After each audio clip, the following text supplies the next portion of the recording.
Hello everyone, welcome to my channel. So today we'll do the activity 16.2 and this activity has been taken from the NCERT science book of grade 8 and the name of chapter is light. So let's get started.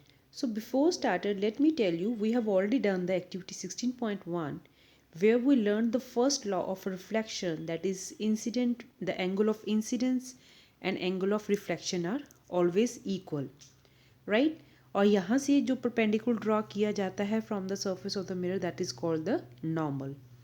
तो हम ये भी कह सकते हैं कि अगर ये पूरा एंगल 90 का है तो this one is 45 and this one is 45। और हम ये भी कह सकते हैं कि जो नॉर्मल है ये हमेशा जो है बाइसेक्ट करता है इस टोटल एंगल को। So what is this total angle? This total angle is AOB। ये एक कंप्लीट एंगल है जिसमें से आधा एंगल एंगल ऑफ इंसिडेंस है और आधा एंगल ऑफ रिफ्लेक्शन है। ये जाना था हमने एक्टिविटी 16.1 में।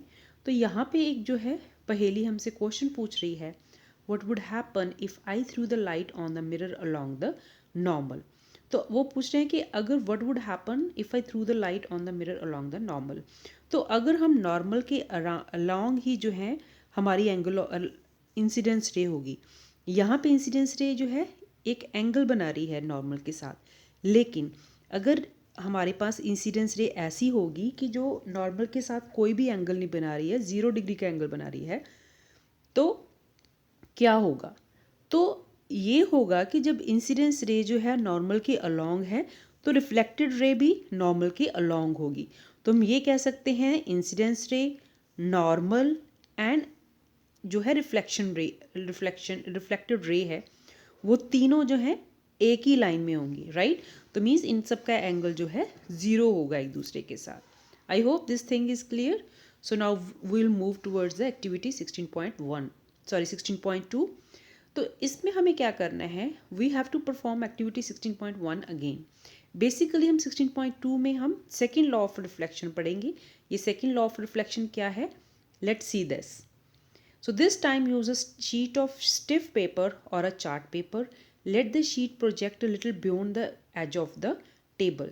यहाँ पे हमें 16.4 फिगर जो है देखने के लिए कहा गया है और ये कहा गया है कि जो इस बार जो है हमारा पेपर जो है काफ़ी थिक होना चाहिए, जैसे आपने ये देखा। एंड हमने देखा ये टेबल से जो थोड़ा सा जो पेपर है नीचे लटक रहा है, मीन्स थोड़ा सा टेबल से बड़ा होना चाहिए। और ये जो पेपर है स्टिफ होना चाहिए, जैसे हमने 16.1 में किया था उससे थोड़ा सा स्टिफ होना चाहिए, right. Now cut the projecting portion of the sheet in the middle and look at the reflected ray. जैसे आप देख सकते हो इस पिक्चर में, so here you are suppose to cut the sheet of the paper. Here this is the incidence ray and this is the reflected ray. जैसे ही आप इस पेपर को काट दोगे आधा बीच में, you will not be able to see the reflected ray. क्यों? आगे पढ़ते हैं। Make sure that the cut the projecting portion of the sheet in the middle, look at the reflected ray, make sure that the reflected ray extends to the projected portion of the paper. जब आप sheet को काटोगे तो आप जैसे आप figure 16.4a में देख सकते हो, जो रिफ्लेक्टेड रे है वो हमें दिख रही है, वो प्रोजेक्टेड पेपर के ऊपर है, जो कि टेबल के ऊपर नहीं है वो पेपर, राइट। अब आपको क्या करना है, आप इस शीट को मिडल में से काट देना है, जैसे कि आप देख रहे हो 16.4b में, right. Now make sure that the reflected ray extends to the projected portion of the paper, bend that part of the projected portion on which the reflected ray fall, can you still see the reflected रे।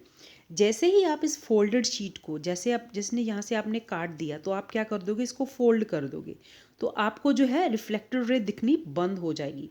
What does this mean? जब आपने paper को fold किया तो आपको जो है reflected ray दिखनी बंद हो जाएगी। Can you still see the reflected ray? No, we can't see the reflected ray. Bring the paper back to the original position, can you see the reflected ray again.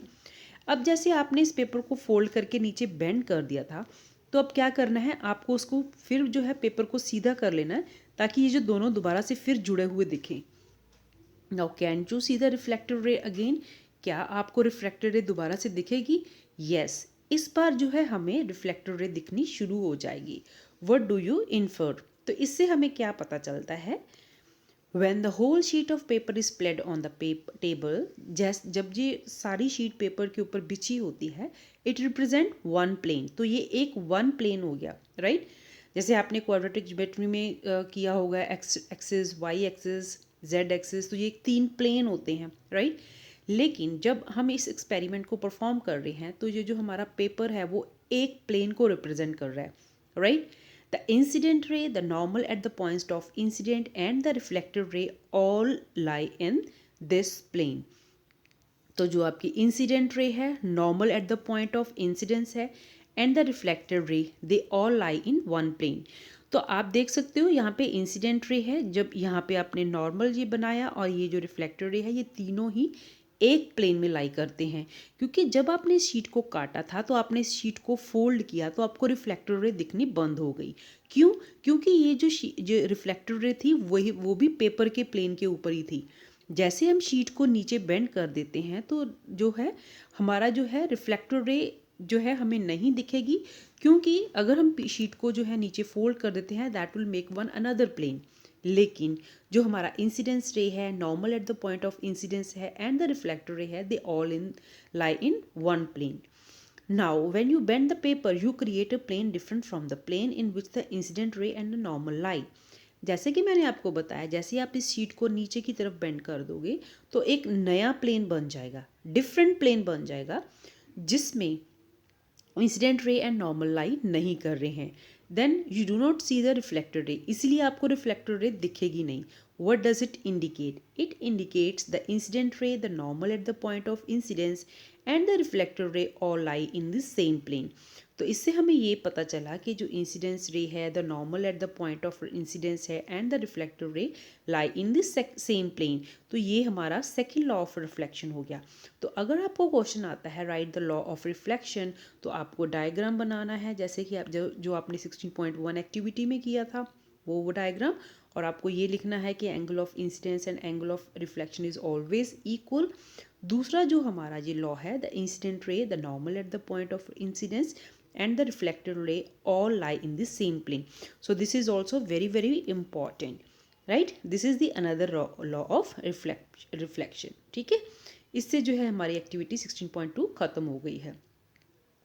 अब पहेलियन बूझो क्या करते हैं, they perform the above activity outside the classroom with the sun as the source of light instead of torch. तो ये जो आप experiment है, आपको एक सोर्स ऑफ लाइट चाहिए जो कि एक सन को भी आप सोर्स ऑफ लाइट जैसे कि यूज़ करके बहुत सारे एक्सपेरिमेंट इसी तरीके के कर सकते हो, राइट। क्योंकि जब आपने क्लास 7 में पढ़ा था तो वहाँ पे जो है आपने you read about some of the features of the image of an object formed by a plane mirror, right. तो वॉज द इमेज इरेक्ट और अपसाइड डाउन? जो प्लेन पेपर पे जो इमेज बनती है वो हमेशा ही इरेक्ट होती है, जो प्लेन मिरर से हम देखते हैं। Was it of the same size? Yes. आपने कभी प्लेन मिरर में देखा होगा, वो शीशा जिसमें हम देखते हैं उसमें जो है सेम साइज़ की जो है आप दिखते हो, जैसे शीशे के सामने दिखते हो, your size is same as that is of the image, और आपकी इमेज हमेशा इरेक्ट होती है। ये तो नहीं होता कि पाँव ऊपर हो जाते हैं और सिर नीचे हो जाता है, नहीं, ऐसा नहीं होता। सो द इमेज हमेशा इरेक्ट होती है और सेम साइज़ की होती है। And did the image appear at the same distance behind the mirror as the object was in front of it? Yes. जो प्लेन मिरर में जो इमेज बनती है वो same distance behind the mirror as the object in front of it. कहने का मतलब, अगर ये आपके पास मिरर है, राइट, या हम ये डायग्राम ले सकते हैं। यहाँ पे जो मिरर है, अगर ये जो है इंसिडेंट, ये जो है ऑब्जेक्ट है, दिस इज़ द कॉम, अगर इसकी ये जो है 3, अगर मान लें कि ये 1 सेंटीमीटर जो है मिरर से दूर है, तो जो इसकी इमेज है वो भी कहाँ बनेगी? 1 centimetre at the back of the जो है mirror, right, behind the mirror, right. So the image appear at the same distance behind the mirror as the object was in front of it. तो ये जो कंघी है 1 centimetre जो है शीशे के आगे है, तो इसकी जो इमेज होगी वो भी 1 सेंटीमीटर बिहाइंड द मिरर होगी। Could it be obtained on screen? क्या हम जो शीशे में जो हमारी इमेज आती है, क्या उसको स्क्रीन पे लेके आ सकते हैं? नहीं, हम उसको स्क्रीन पे नहीं लेके आ सकते हैं, इसलिए this image is called virtual image, right?